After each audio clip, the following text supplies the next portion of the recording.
Hello दोस्तों, स्वागत है आपका।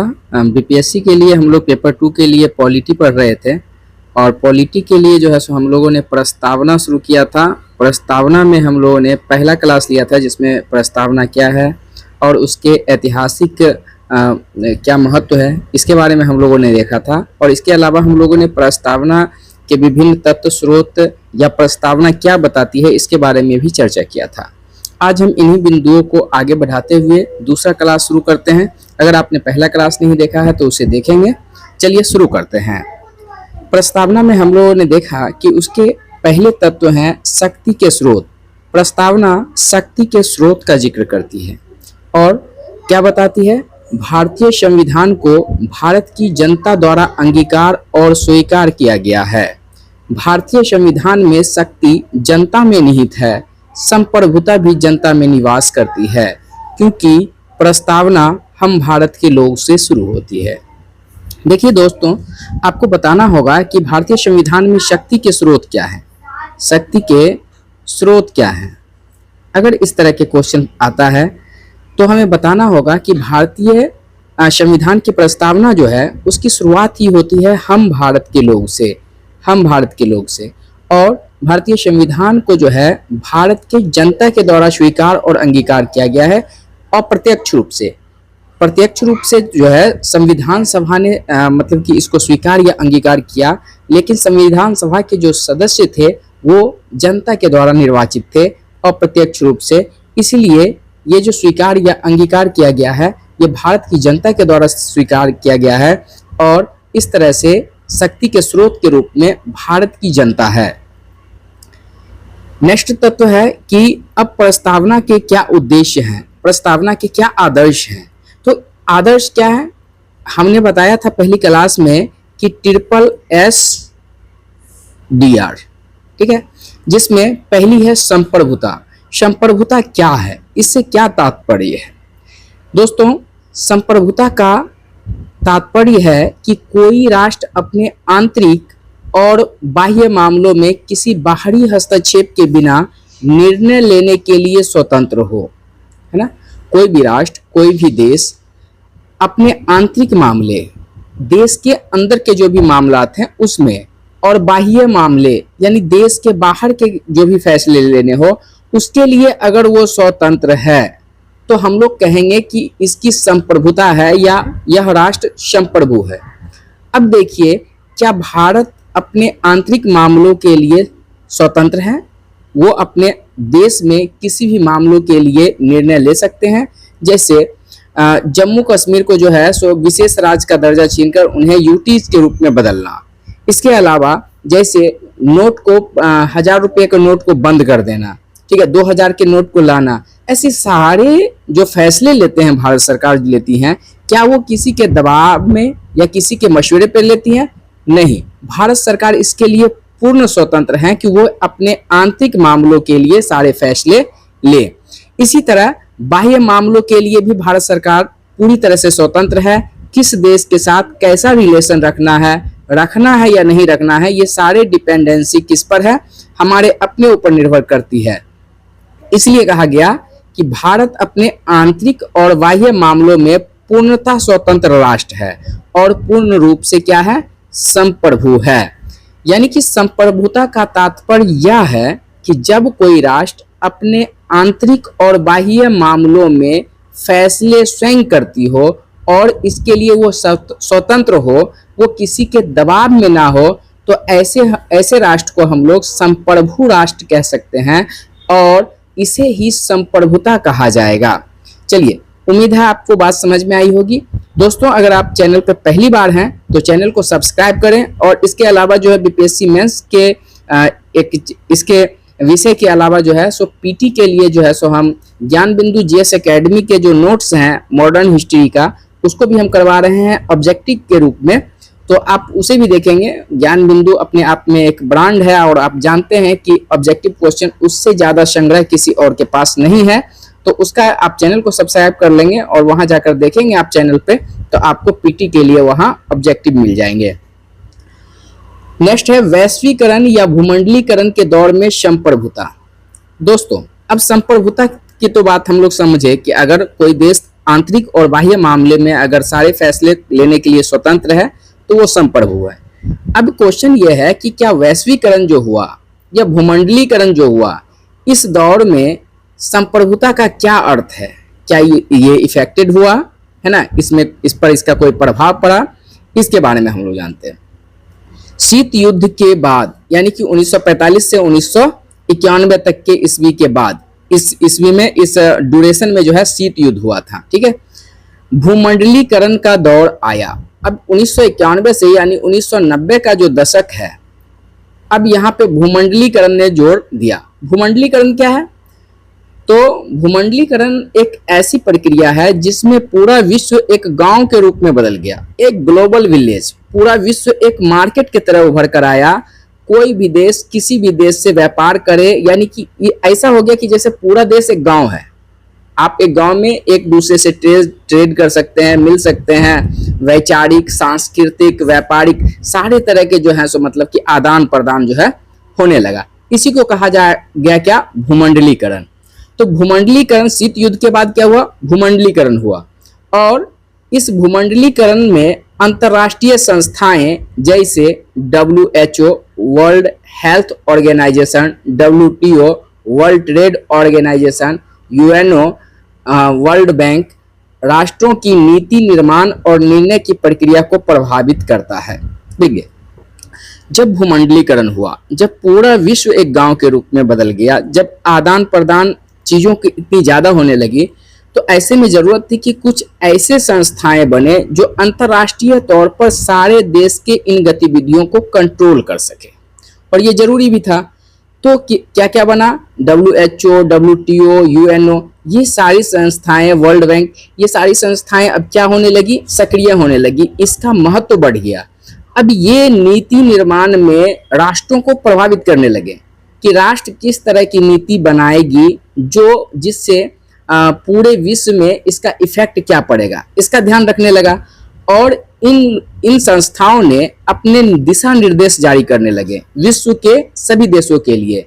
जैसे उदाहरण के लिए अभी कोविड-19 का दौर था, है ना, कोरोना वायरस फैला, तो WHO ने, वर्ल्ड हेल्थ ऑर्गेनाइजेशन यानी विश्व स्वास्थ्य संगठन ने गाइडलाइन जारी किया, है ना। आप देखेंगे 2 गज की दूरी, मास्क है जरूरी, है ना। ये सारे जो है सो गाइडलाइन कहाँ से मिल रहे थे? तो WHO, वर्ल्ड हेल्थ ऑर्गेनाइजेशन दे रहे थे। और ये पूरे मतलब कि पूरे विश्व में सभी देशों को जो है इसे मानना था, है ना। इंडिया भी मानता है, क्योंकि इंडिया भी जो है सो चाहता है कि वो अपना सहयोग और समर्थन जो है सो अपने पूरे विश्व में प्राप्त करे। तो देखिए, जैसे कोविड-19 के दौरान WHO के द्वारा दिशा निर्देश जारी किए गए। WTO यानी वर्ल्ड ट्रेड ऑर्गेनाइजेशन और वर्ल्ड बैंक के द्वारा दिए गए विभिन्न प्रकार के निर्देशों का पालन सरकार को करना होता है, ठीक है। और इन संस्थानों के अनुसार राष्ट्रीय नीतियों का निर्माण और क्रियान्वयन किया जाता है। तो क्या यह संप्रभुता पर अतिक्रमण है? अभी दोस्त, आप ही एक बात बताइए कि अभी कोरोना के समय में जो विश्व स्वास्थ्य संगठन है, उन्होंने कहा कि 2 गज की दूरी रखना है, नीति बनाया कि 2 गज की दूरी रखना है, मास्क पहनना है, और ये सभी देशों को लागू करना है। तो बताइए कि अगर इसको मानने के लिए भारत बाध्य होता है, तो क्या भारत की संप्रभुता को इससे हानि होती है? क्या अतिक्रमण कर रहा है वर्ल्ड बैंक या ऐसी अंतर्राष्ट्रीय संस्थाएं, है ना? तो आपको क्या लगता है, भारत को कहना चाहिए कि नहीं, मैं इस बात को नहीं मानता, इससे हमारी संप्रभुता जो है सो छिन्न होती है, हम 2 गज की दूरी नहीं, हम हाथ में हाथ डालकर चलेंगे, मास्क नहीं पहने? ऐसा नहीं है, क्योंकि अब विश्व एक ग्लोबल विलेज के तौर पे बन गया, उभर कर सामने आया है। तो हमारे यहाँ जो कुछ भी होगा, इससे सिर्फ हम ही लोग इफेक्टेड नहीं होंगे, बल्कि ये पूरे विश्व को इफेक्टेड करेगा, है ना। ऐसे में जरूरी है कि जो वैश्विक संस्थाएं जो विश्व कल्याण के लिए, जो मतलब कि एक साझा विकास के लिए, साझा उन्नति, साझा डेवलपमेंट के लिए अगर कोई प्लान भेजती है, कोई योजना भेजती है, कोई गाइडलाइन भेजती है, तो सभी देशों को उसका पालन करना चाहिए। ये कोई संप्रभुता की मतलब कि अतिक्रमण नहीं है, ठीक है। वर्तमान भूमंडलीकरण के विषयों में नई प्रकार की वैश्विक चुनौतियां हैं, जैसे आतंकवाद, पर्यावरण, परमाणु अस्त्र जैसी चुनौतियां। अब चूंकि पूरा विश्व एक विलेज बन गया, पूरा विश्व एक तरह का, अब देखिए आप अब 2 घंटे 4 घंटे 5 घंटे में आप दूसरे देश कहीं भी जा सकते हैं, है ना। ऑल ओवर इंडिया, आपको ऑल ओवर वर्ल्ड आप कहीं भी जाना चाहें तो आप मुश्किल से 12 14 15 घंटे में कहीं पूरा विश्व का चक्कर लगा सकते हैं। पहले ऐसा नहीं था, तो चीजें इतनी ग्लोबल नहीं थी। अब कोई भी चीज होता है तो पूरा ग्लोबल इस पर इफेक्ट पड़ता है, ठीक है। उदाहरण मैं आपको देता आ रहा हूं कि जैसे कोविड-19 जैसी कोई घटना हो जाए तो पूरा विश्व इफेक्टेड हो जाता है। अब देखिए कहां से चीन से कोरोना वायरस आ गया भारत में, पूरा विश्व में फैल गया, है ना। तो इस तरह से क्या है कि अब समस्याएं अलग प्रकार की हैं। पर्यावरण प्रदूषण जैसी समस्याओं को अगर हम ले लें तो आज जो डेवलप्ड कंट्री है, चाहे वो अमेरिका हो, जापान हो, इसने अपने डेवलपमेंट के चलते कितना पर्यावरण प्रदूषण किया है। तो अगर अभी जो है सो कोई यूएनओ कोई नीति लाती है कि नहीं, आपको जो है सो पर्यावरण न्याय करना पड़ेगा, आप जो डेवलपिंग कंट्री है उसको आप जो है सो बजट दो, उसको जो है सो टेक्नोलॉजीज दो ताकि वो भी डेवलप कर सके, क्योंकि आपने जो पर्यावरण प्रदूषण किया है अपने डेवलपमेंट के चलते उसका इफेक्ट दूसरों पे पड़ रहा है, डेवलपिंग कंट्री पे या अंडर डेवलपिंग कंट्री जो है वो इफेक्टेड है। अब बताइए ना, पॉल्यूशन का असर अमेरिका पे ज्यादा पड़ रहा है। हम लोग इस पर आज देख रहे हैं कि कितने सारे द्वीपीय कंट्री ऐसे हैं जो डूब रहे हैं। आप बगल में इंडोनेशिया के द्वीपों का हालत आप देख लीजिए, तो वो इफेक्ट कर रहे हैं पूरे कंट्री को। तो ऐसी जो अब समस्याएं उत्पन्न हुई हैं पर्यावरण को लेकर, परमाणु अस्त्र को लेकर, आतंकवाद को लेकर, आतंकवाद का मुद्दा ऐसा है जिससे हम लोग, भारत पूरी तरह इफेक्टेड है, बगल में पाकिस्तान है वो परिचय देता है ऐसी चीजों को, ठीक है। इसके बाद पर्यावरण की मुद्दा को देख लीजिए आप कि किस तरह से ग्लोबल वार्मिंग हो रहा है, डेवलप्ड कंट्री ने किस तरह से इफेक्टेड किया है पर्यावरण को। परमाणु अस्त्र की अगर बात करें तो अभी ईरान का वॉर अभी ताजा चीज है, ये भी तो इसी के लेकर है कि भाई ईरान को हम लोग परमाणु हथियार जो है सो क्या कर नहीं बनाने देंगे, ठीक है। तो ये सारी चुनौतियां हैं। इन चुनौतियों का समाधान करने के लिए साझी संप्रभुता का अनुसरण करना होगा। यानी संप्रभुता कैसी? साझी संप्रभुता, कि हम सभी लोग जो है स्वतंत्र रूप से एक नियम कानून को माने, ठीक है, जो भूमंडलीकरण के दौर में आवश्यक है। अब बात करते हैं, तो ये तो हो गया कि वैश्वीकरण या भूमंडलीकरण के दौर में संप्रभुता। तो हम लोगों ने देखा कि वैश्वीकरण या भूमंडलीकरण के दौर में जो है सो वैश्विक संस्थाएं जो हैं सो वो राष्ट्र के नीति निर्माण और निर्णय लेने की शक्तियों को प्रभावित तो कर रही हैं, लेकिन ऐसा इसलिए कर रही हैं क्योंकि अब जो है सो वैश्विक विलेज के तौर पे जो है सो दुनिया बन चुकी है, और इसलिए अब नई चुनौतियां जो है सो राष्ट्रों के समक्ष है, विश्व के समक्ष नई चुनौतियां हैं।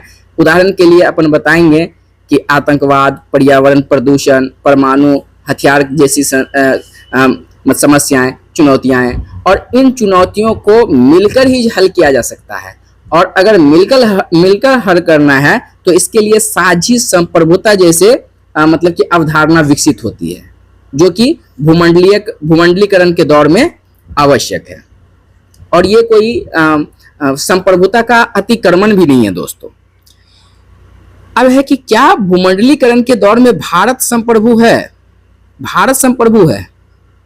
देखिए, भारत सरकार के द्वारा वैश्विक समस्याओं का समाधान के लिए वैश्विक संस्थान के निर्देशों का पालन किया जाता है, ठीक है। WTO या वर्ल्ड बैंक या यूएनओ जो भी दिशा निर्देश देती है, भारत उसका पालन करती है। भारत अपनी रणनीतिक स्वायत्तता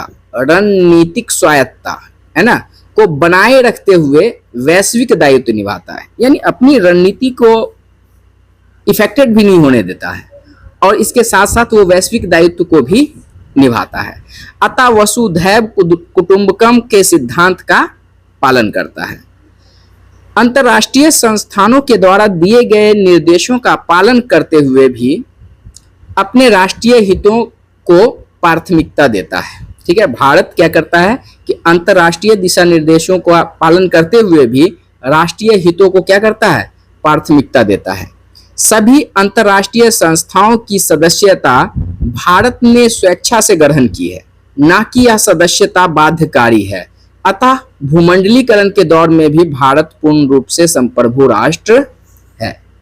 ठीक है दोस्तों, अभी पूछेगा कि क्या भूमंडलीकरण के बाद आपको लगता है कि भारत संप्रभु है या इसके संप्रभुता पर थोड़ा अतिक्रमण हुआ है, तो हम बताएंगे कि नहीं, ऐसा नहीं है। भारत जो है सो अपनी वैश्विक जो संस्थाएं हैं उसके निर्देशों का पालन करते हुए भी अपनी रणनीतिक स्वायत्तता को बनाए रखता है। और क्या है, भारत वसुधैव कुटुंबकम के सिद्धांत पर पालन करता है, और चाहे वो वैश्विक संस्थाओं के दिशा निर्देश को पालन करते हुए भी अपने राष्ट्रीय हित को प्राथमिकता देता है। वो देखता है कि हमारे राष्ट्र के हित पहले हो, है ना, उसके बाद तो वो सारी चीजें गाइडलाइन तो मानता ही है। अब ये है कि इन अंतर्राष्ट्रीय संस्थानों के गाइडलाइन को फॉलो करने के लिए भारत बाध्यकारी था? नहीं, भारत उसकी सदस्यता ने स्वेच्छा से ग्रहण की है, स्वेच्छा से ग्रहण किया, उस पर किसी तरह का दबाव नहीं था। भारत ने अब जैसे पर्यावरण के लिए यूएनओ जैसी संस्थान है या वर्ल्ड बैंक है, तो इसकी सदस्यता भारत ने स्वेच्छा से ग्रहण की है कि हम आपके साथ कदम से कदम मिलाकर विश्व में क्या करना चाहते हैं, विकास करना चाहते हैं। तो इसलिए इस पर कोई किसी तरह का दबाव नहीं था, और इसलिए हम कह सकते हैं कि भूमंडलीकरण के दौर में भी भारत पूर्ण रूप से क्या है, संप्रभु राष्ट्र है। अब निष्कर्ष देखें, संप्रभुता हम लोगों ने बहुत डिस्कस किया कि पहले की हम लोगों ने देखा कि संप्रभुता क्या है, फिर हम लोगों ने देखा कि वैश्वीकरण के दौर में संप्रभुता पर क्या प्रभाव पड़ा, फिर हम लोगों ने देखा कि भूमंडलीकरण या वैश्वीकरण के बाद जो है सो भारत की संप्रभुता पर क्या प्रभाव पड़ा। अब हम लोग निष्कर्ष के बारे में आते हैं संप्रभुता का। भूमंडलीकरण के दौर में संप्रभुता और प्रभुत्व को समाप्त नहीं किया गया है, बल्कि उसके स्वरूप को बदल दिया गया है, यानी बदलता है। इसका स्वरूप संप्रभुता का या प्रभुत्व का स्वरूप बदलता है। वर्तमान के समय में पूर्ण प्रभुत्व से सहयोगात्मक प्रभुत्व पर ध्यान दिया गया है।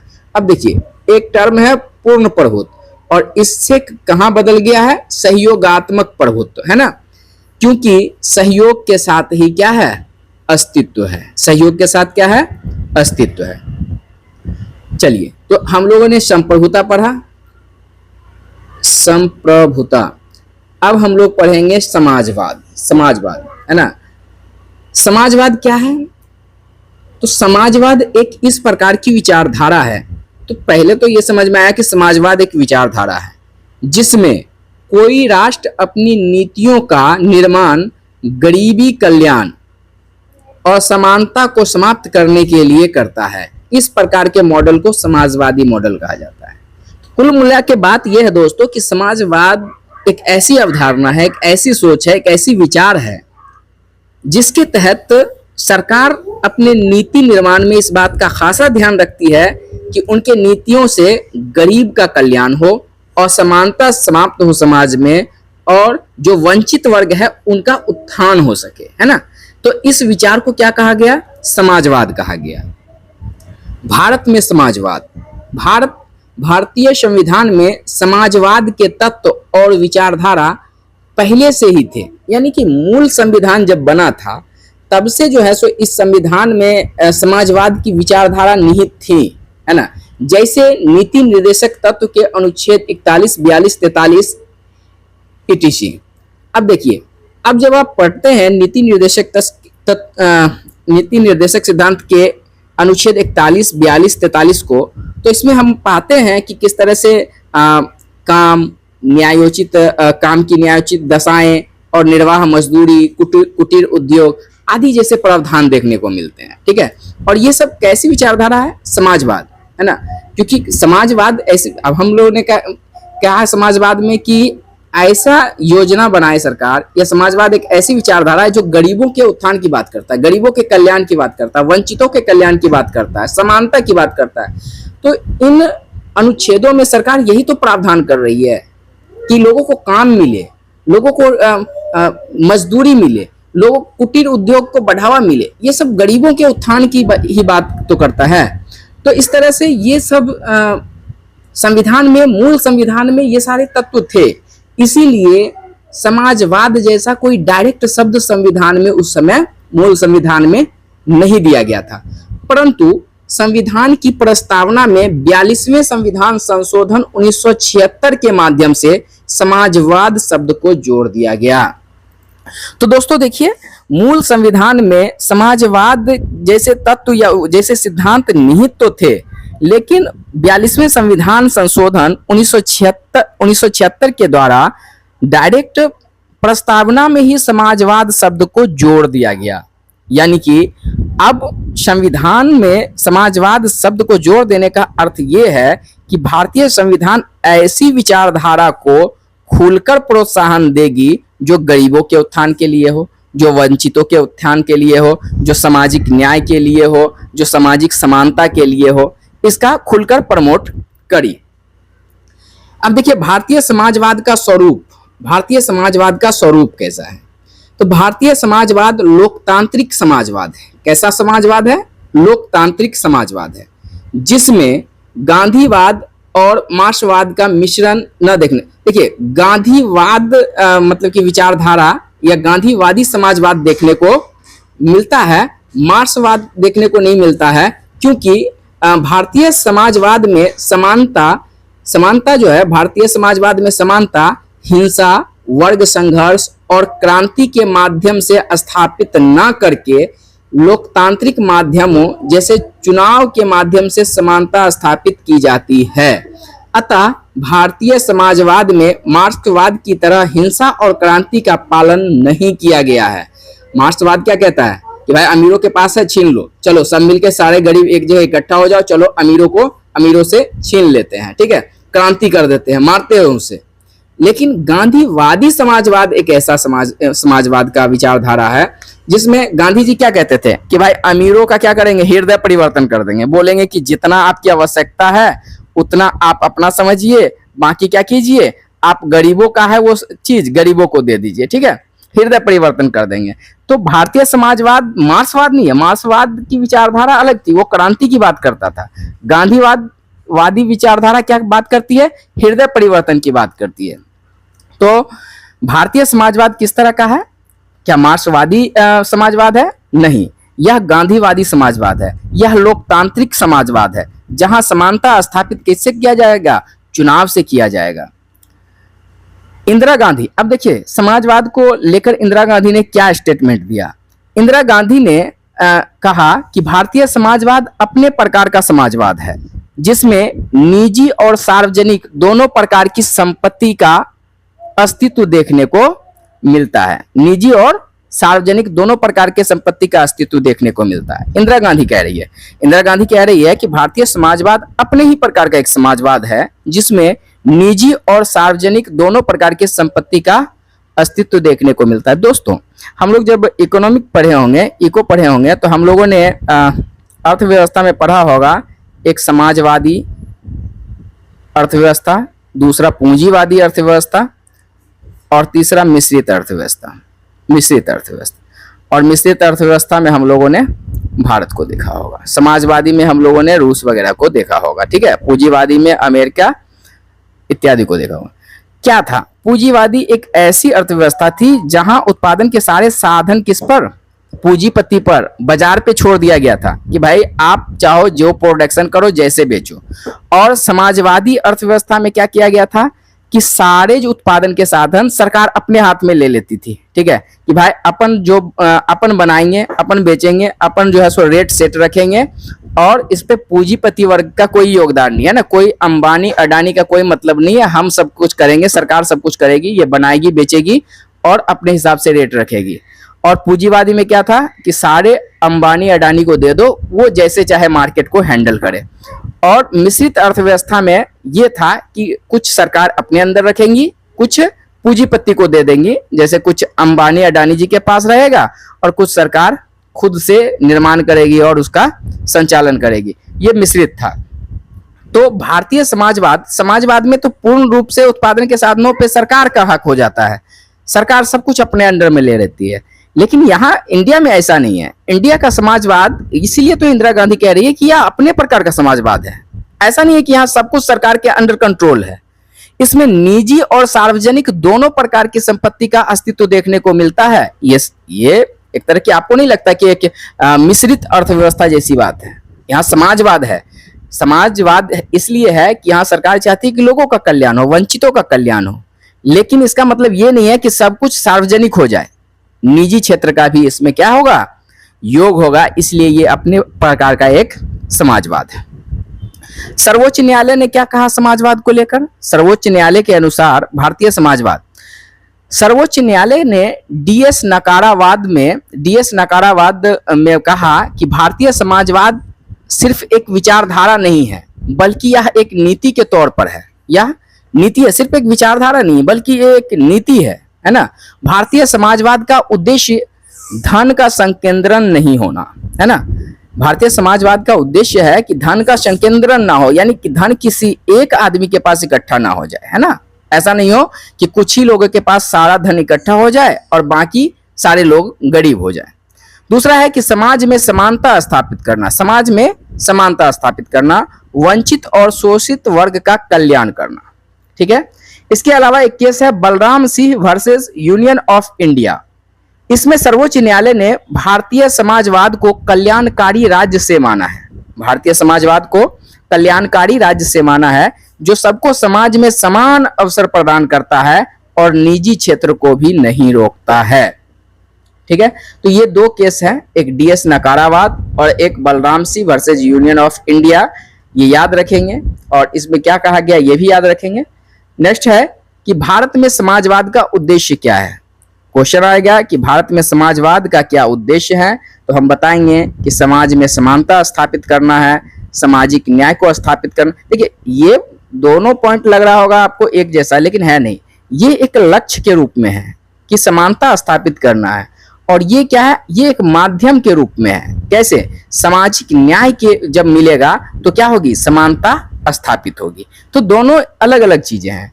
शोषित और वंचित समुदाय को का कल्याण करना, आर्थिक असमानता को समाप्त करना, ये सारे पॉइंट्स जो हैं समाजवाद के उद्देश्य के रूप में है भारत में। नेक्स्ट है कि नई आर्थिक नीति के बाद भारत में समाजवाद, नई आर्थिक नीति के बाद भारत में समाजवाद। अब देखिए, आर्थिक सुधारों के बाद भारत में उदारीकरण, निजीकरण और वैश्वीकरण के बाद आर्थिक असमानता, गरीबी और निजीकरण में वृद्धि हुई, ऐसा आलोचकों का मानना है। आलोचक मानते हैं कि जब ग्लोबलाइजेशन हुआ तो इससे क्या हुआ, उदारीकरण, निजीकरण और वैश्वीकरण, LPG, है ना। जब ये हुआ तो इससे आर्थिक असमानताएं बढ़ी, कुछ लोग अमीर होते चले गए और कुछ लोग, बहुत सारे लोग गरीब होते चले गए। गरीबी में भी वृद्धि हुई, है ना, और निजीकरण में भी वृद्धि हुई, है ना। प्राइवेटाइजेशन बहुत हुआ, ऐसा आलोचक मानते हैं, ठीक है। तो क्या इससे समाजवाद भारत में कमजोर हो गया? नहीं। नई आर्थिक नीति के बाद वैश्विक संस्थानों जैसे WTO द्वारा दिए गए निर्देशों से सब्सिडी की सुविधाएं कम हुई, जिससे वंचित वर्ग की कल्याण की योजनाएं भी प्रभावित हुई। अब आलोचक तो मान रहे थे कि भाई LPG हुआ जिससे असमानता बढ़ी, गरीबी बढ़ गया, निजीकरण बढ़ गया, ठीक है, और वैश्विक संस्थानों के द्वारा जो दिशा निर्देश दिए गए उसके अनुपालन में भी जो है सो क्या हुआ, वंचित वर्ग के कल्याण की योजनाएं प्रभावित हो गई, सब्सिडी की सुविधाएं कम हो गई। लेकिन भारत सरकार के नीतियों के केंद्र में आज भी समाजवाद है और सरकार के द्वारा वंचित वर्ग, शोषित वर्ग के कल्याण के लिए विभिन्न प्रकार की योजनाएं चलाई जाती हैं, जैसे प्रधानमंत्री आवास योजना, वृद्धा पेंशन योजना, आयुष्मान भारत योजना, बेरोजगारी भत्ता, प्रधानमंत्री उज्ज्वला योजना, मनरेगा आदि। ये सारे ऐसी योजनाएं हैं जो आज भी चलाई जा रही है, किसके लिए, भारत में समाजवाद के को बढ़ावा देने के लिए, गरीबों का कल्याण के लिए, वंचितों का कल्याण के लिए, ठीक है। तो भारत में समाजवाद का अर्थ सिर्फ निजीकरण को रोकना नहीं है, समाजवाद का अर्थ निजीकरण को सिर्फ रोकना नहीं, क्योंकि समाजवादी एक ऐसी विचारधारा है जिसमें निजीकरण को पूर्ण रूप से समाप्त कर दो और सब कुछ सरकार के अंडर कंट्रोल में आ जाए। तो भारत में समाजवाद का अर्थ सिर्फ निजीकरण को रोकना नहीं है, बल्कि सबको समान अवसर प्रदान करना है ना। सबको क्या करना है, समान अवसर प्रदान करना है। भारत में आज भी विकास को समावेशी विकास के रूप में देखा जा रहा है। अतः भारत में आज भी समाजवाद है। समावेशी विकास एक ऐसी अवधारणा है दोस्तों, जिसमें विकास को हाशिए पे पड़े लोगों के लिए, यानी कि अंतिम व्यक्ति तक लाभों को पहुंचाना होता है ना। ऐसा विकास जिससे कोई व्यक्ति छूट ना जाए, जिससे कोई व्यक्ति अछूता ना रह जाए, ऐसे विकास को क्या कहा जाएगा? समावेशी विकास। तो ठीक है, तो भारत में आज भी विकास को कैसे देखा जा रहा है? समावेशी विकास के रूप में देखा जा रहा है। और सरकार कई ऐसी योजनाएं चला रही हैं जिसका हमने पूर्व में जो है सो बताया भी, जो गरीब कल्याण के लिए, वंचितों के उत्थान के लिए, सामाजिक न्याय के लिए चलाई जा रही है। ठीक है, अतः हम यह कह सकते हैं कि भारत में आज भी समाजवाद क्या है? जिंदा है। चलिए दोस्तों, आज इतना ही रहने देते हैं, मिलते हैं नेक्स्ट वीडियो में, तब तक के लिए खुश रहिए।